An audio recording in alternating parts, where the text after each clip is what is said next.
Hello दोस्तों, आज के इस नए वीडियो में आपका फिर से एक बार हमारे यूट्यूब चैनल आर के पॉइंट ऑफ स्टडी पर आपका स्वागत है।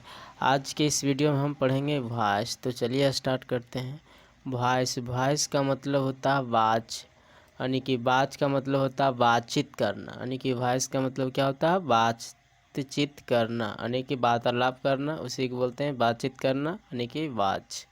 अब यहाँ पे समझेंगे कि वॉइस किसे कहते हैं। तो यहाँ पे हमने लिख रखा कि जिस अध्याय के अंतर्गत हम ट्रांजिटिव वर्ब का प्रयोग सीखते हैं उसे हम वॉइस कहते हैं। यानी कि जिस अध्याय के अंतर्गत हम ट्रांजिटिव वर्ब का प्रयोग सीखते हैं उसे हम वॉइस कहते हैं।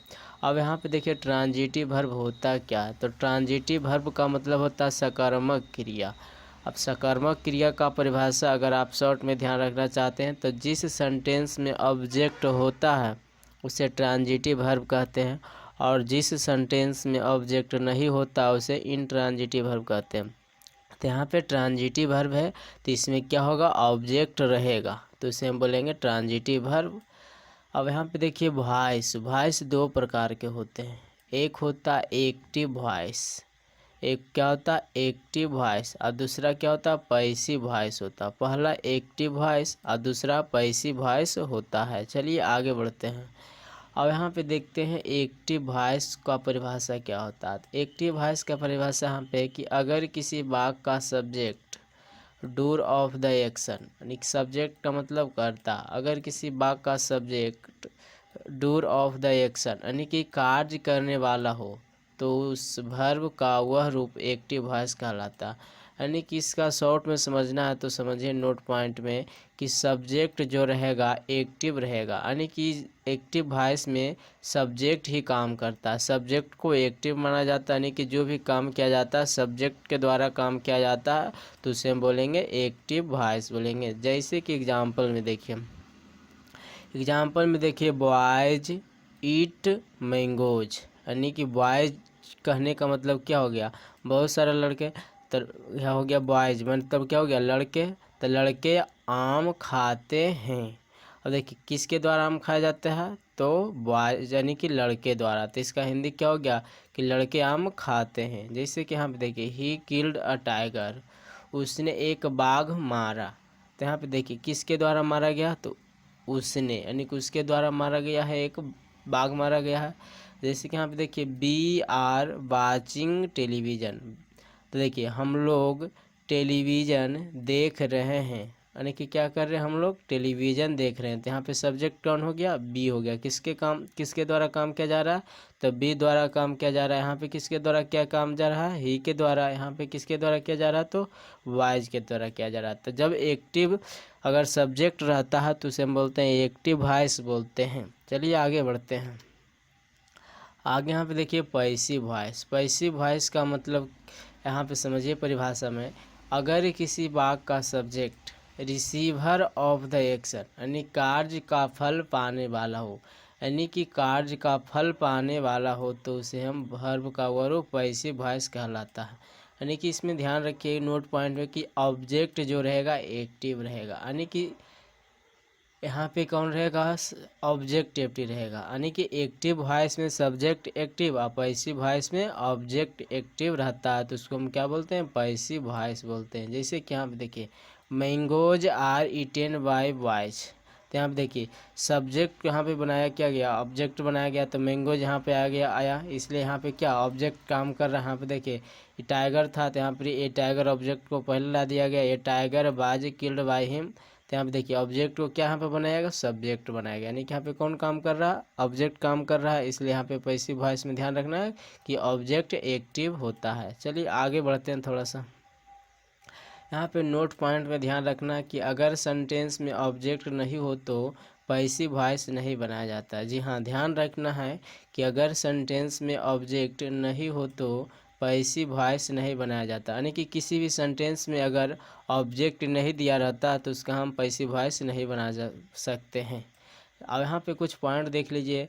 3 इम्पोर्टेंट पॉइंट, जैसे कि सब्जेक्ट को ऑब्जेक्ट में चेंज करना है या तो ऑब्जेक्ट को सब्जेक्ट में चेंज करना है तो क्या होता है। जैसे कि ही का सब्जेक्ट है, ही सब्जेक्ट है, ही का ऑब्जेक्ट बनाना है तो हिम बनाना है, और हिम का हिम ऑब्जेक्ट है, ऑब्जेक्ट से सब्जेक्ट में करना है तो ही करना है। तो ध्यान रखिए कि ही का हिम होता है, सी का हर, यू का यू होता, दे का देम होता है, बी का अस होता, आई का मी होता, इट का इट होता, अगर कोई नाम रहता तो नाम ही रहता है। ये पॉइंट अगर आप ध्यान में रखते हैं तो आपको वॉइस बनाने में कोई परेशानी नहीं होगी।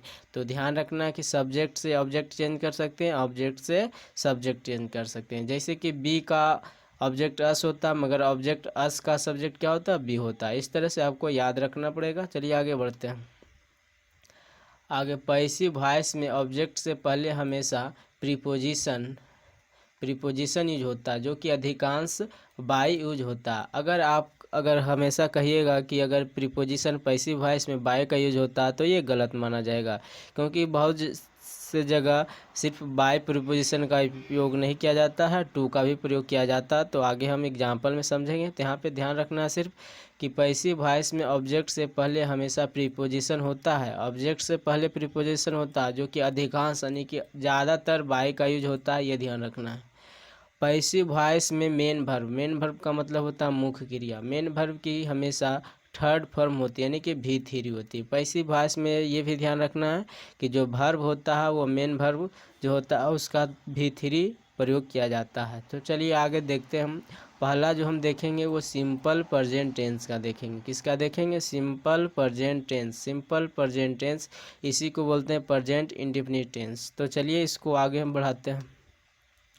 आगे यहाँ पे सिंपल प्रेजेंट टेंस, इसका एक्टिव ए से एक्टिव, ही से वॉइस। एक्टिव वॉइस का स्ट्रक्चर यहाँ पे ध्यान रखना कि सब्जेक्ट होता है, उसके बाद V1 या V5। V5 का मतलब वर्ब में यस या यस, उसके बाद ऑब्जेक्ट देते हैं। जैसे कि एग्जांपल में राम ईट्स अ मैंगो। तो यहाँ पे राम क्या है, सब्जेक्ट है, ईट क्या है, वर्ब है, और एक क्या है, एक ये यहाँ पे समझिए कि इसको क्या आप समझिएगा, यहाँ पे आर्टिकल समझ लीजिए। एक क्या है, आर्टिकल है, मैंगोज क्या है, ऑब्जेक्ट है।